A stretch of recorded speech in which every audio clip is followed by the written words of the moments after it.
Ladies and gentlemen, fellow Toastmasters, and no guests today, just fellow Toastmasters, I want you all to take a moment and close your eyes.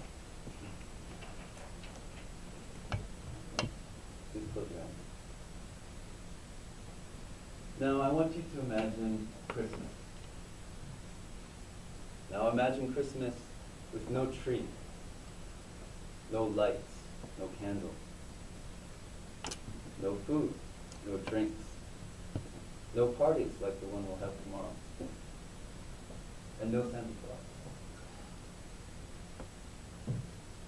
Pretty grim, huh?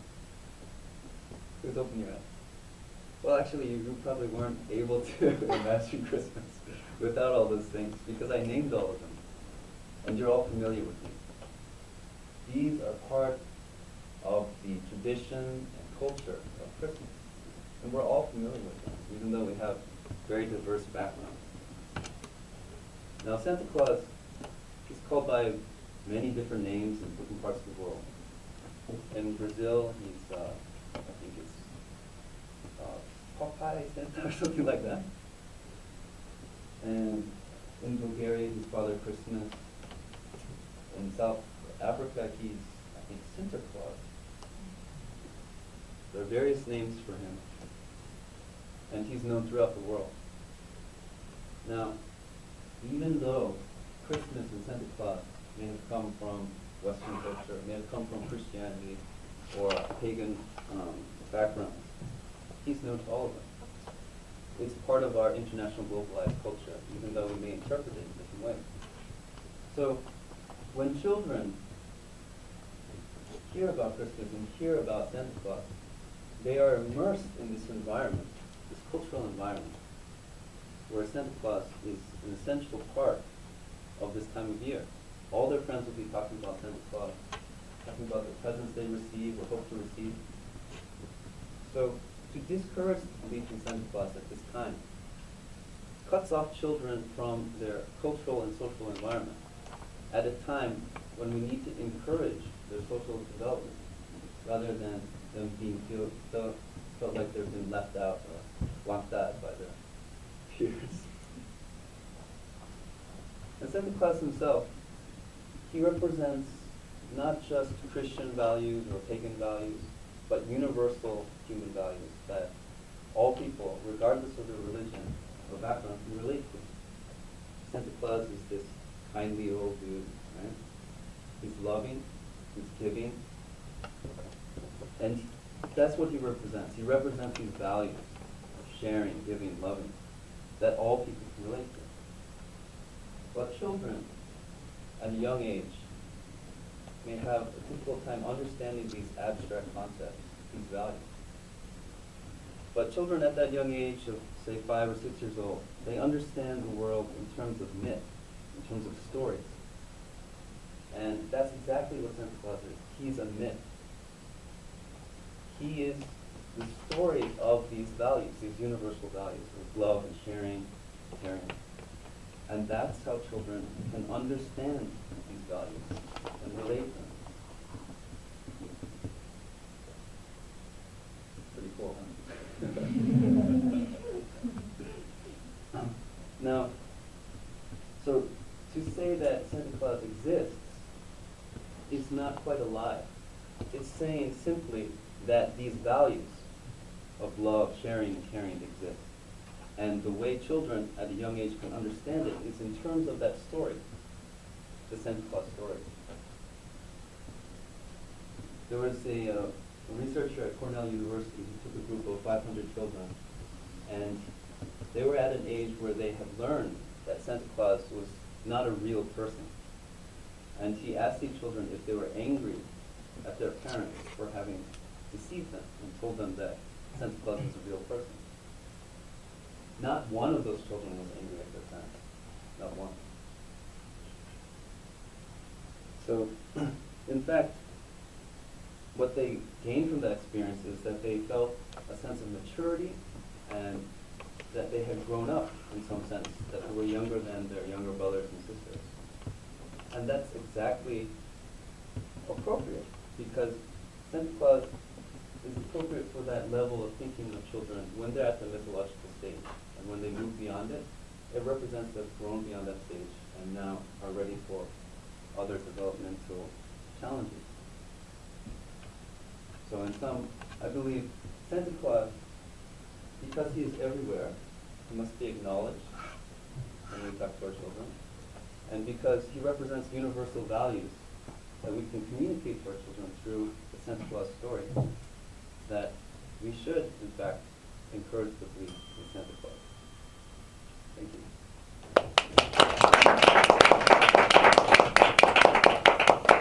Thank you. 30 seconds silence.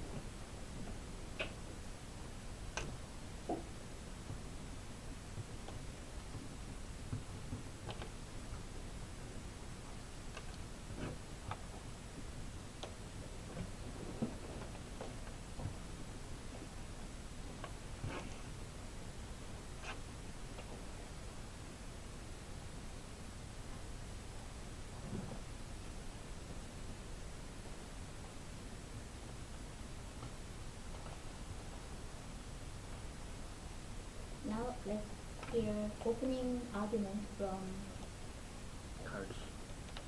negative team. Clear the cards. Speaker number 1, Kevin Karen.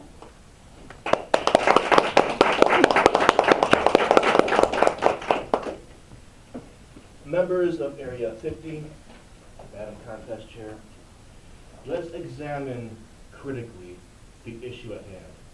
The issue is, do we want our children to be encouraged to believe that there is a real-life Popeye?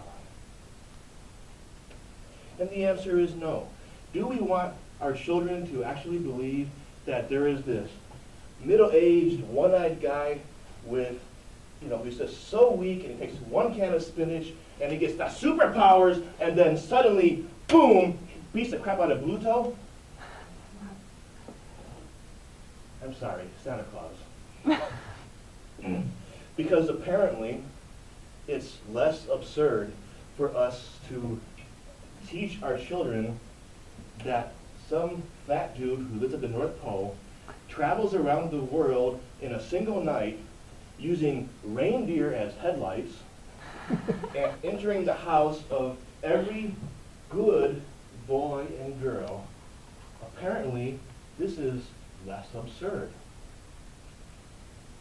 I'm reminded of the words of Homer Simpson. I'm not normally a playing man, but if you're up there, please save me, Superman. The absurdity of these heroes with their superpowers who come and save us and reward us, we need to think very carefully about these. But the absurdity of the argument is too easy. There are other things we can talk about. The myth of Santa Claus is deeply rooted in behaviorism. You better watch out. You better not cry. Rewards and punishments. Yeah. We're teaching our children with this myth that they will be rewarded for being good. And when I say reward, I'm talking about not just any reward, I'm talking about an external reward that comes from an outside authority. Children need to learn to be good because being good is the right thing to do. Think about poor little Billy. He wants to maybe tease his younger sister, Susie, but he's afraid. He's afraid of not getting that toy. He doesn't think about, well, maybe it would hurt Susie's feelings.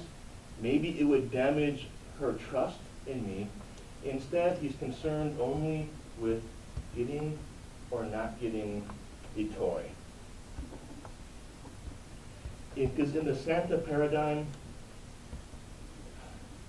being good is not an inherent reward. We are taught to be good because of the external reward. Alfie Kohn, in his book, Punished by Rewards, paints a very grim picture, drawing upon decades and decades of research, in which it's proven beyond a doubt that rewards and incentives hinder. They pervert the causes that they seek to instill. Do we want children who simply are good because being good is the right thing to do? Or are they good because they're afraid? And I remember being afraid. I remember being very afraid one Christmas when I reached into my sock and I was afraid I would find a lump of black coal.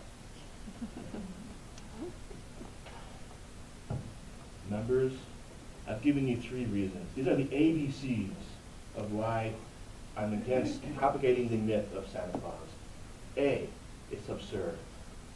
B, it's behaviorism. C, it's control. The only way I could possibly believe that the myth should be continued is if our opponents somehow manage to prove that teaching children to believe in Santa Claus is less absurd than teaching them to believe that Popeye actually exists. After the 30 seconds of silence, that will be their job.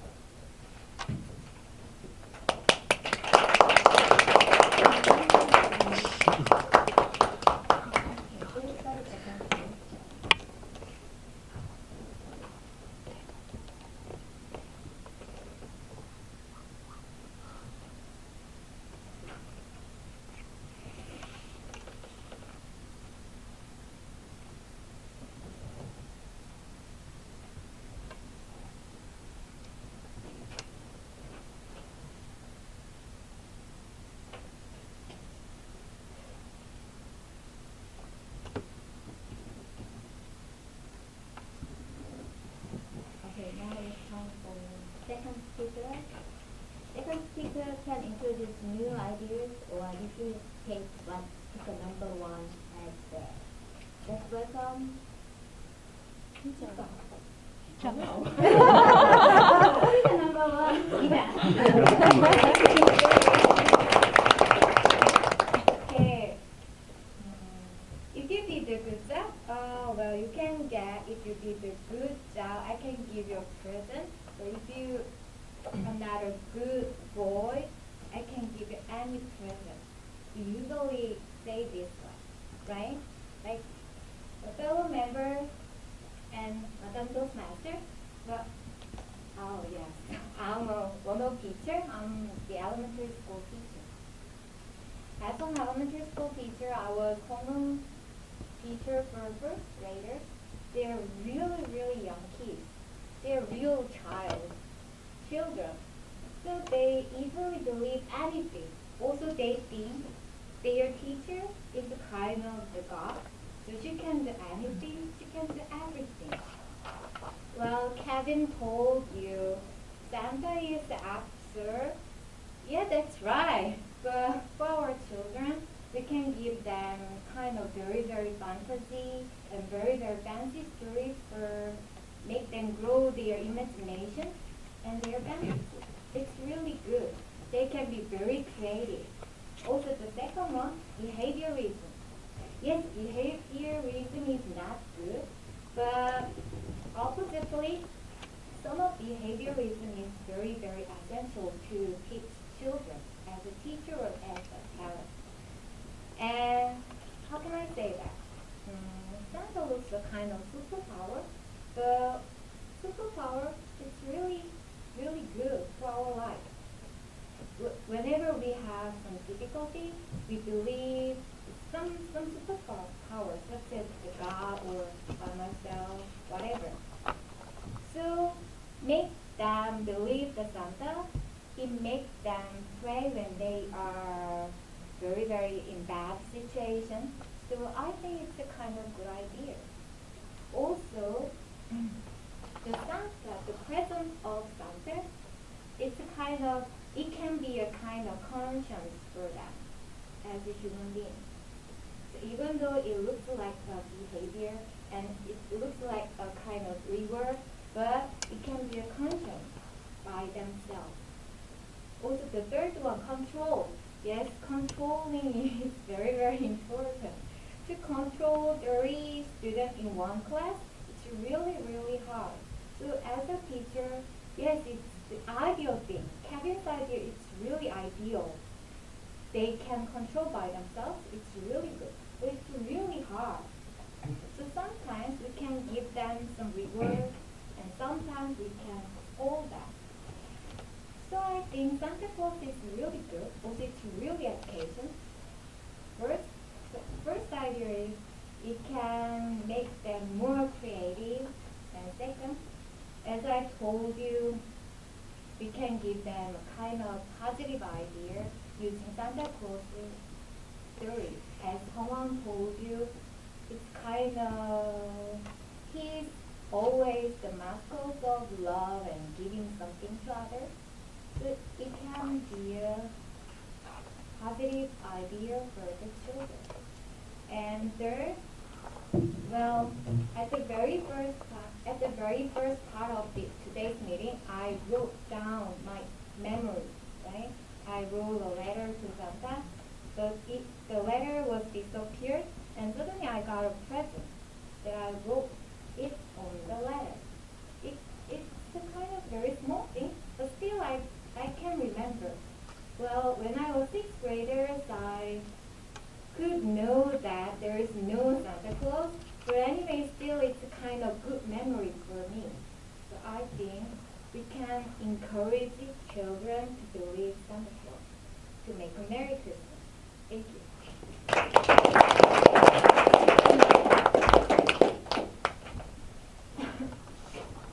Now 30 seconds silence.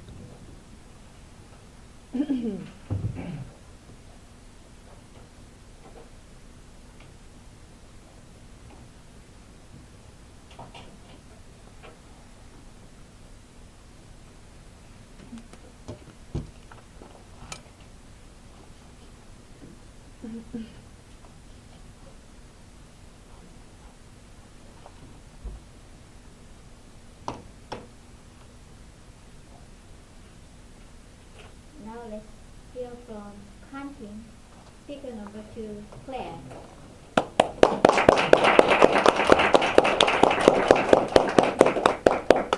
Thank you, Madam Conference Chair, fellow members, and your guests. So, welcome. Okay, think of Christmas with a Christmas tree, with Santa. Think of it all. We can still enjoy it, even when children don't believe that Santa is real. The Christmas tree is from an old German, which is from Germany, where they did up trees just to mark Christmas. Christmas isn't even at winter time, really. Christ was born at another time. And Santa was Saint Nick. He had a green jacket, not a red one. Coke, things that. All about Santa. It's all just like everything put together. Christmas itself, it's a story. It's all put together so that we can enjoy our time together with our families and with our friends. So that Santa is kind of almost the embodiment of care, of caring, of love, of being generous. Our families care, they love, and they are generous.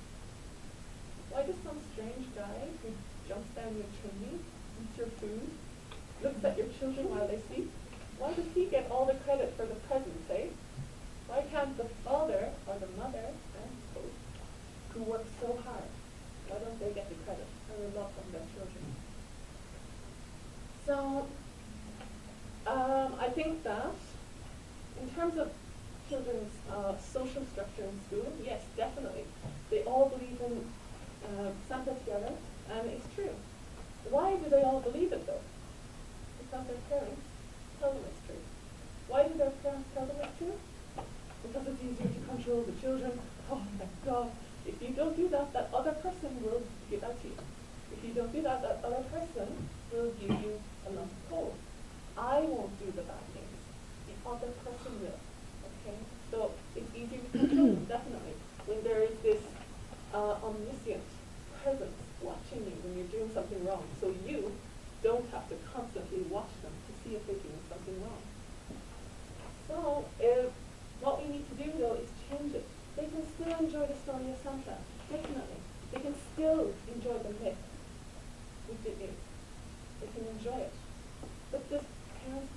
to like them. The parents will say, yeah, Santa isn't real, but you know the story of Saint Nick? He went around to people and gave presents to them. He was kind to them. He did so many nice things. You can be a Santa to your friends. You can be a Santa to your family. You can do so much, just like the wonderful, mythical Saint Nick. So, the topic is, should we encourage the belief in Santa? Should we encourage children's belief in Santa? If we encourage, we're promoting it. If we're promoting it, we are putting lies upon lies upon lies to our children. And I am saying it's lying because not only are the children, they have sense, they know what reality is. They know that, wow, it's strange that he can go all around the world, billions of kids, even the African children, even the rich kids, they all get the same presents. Okay? The parents are saying, oh yes, everyone enjoys Christmas. Everyone gets to have Santa visit them. But it's a lie. He's magic. He can go through the air so quick. He can go down a chimney, no problem. He has all his presents, no problem. Oh, but Mom, like, how is it possible? All those presents in one bag, that's magic. But Mom, I don't understand. How can you fly through the air? It's magic. The children's ability to be skeptical is being squashed. They're trying to learn how to question the world, how to gain their own information, and it's squashed by the people that they trust the most, their parents. Their parents should not be telling them to not question things, they should be helping them. What is, people might think, hey, it's imagination, it's creative. How is it creative when they are told what to believe? Isn't it more creative to think of their own? How is he doing it? You know what, I can be creative. I'll put a camera near the Christmas tree and I'll see if he's actually coming. That is creative thinking. But when you just believe what the TV tells you, when you just believe people who have the highest meaning in your life, your parents, if they tell you something, of course you're going to believe it. It doesn't take a creative imagination. No. Should we lie to our children? Can we just tell them the story of the wonderful Santa Claus and let them enjoy the story of Christmas?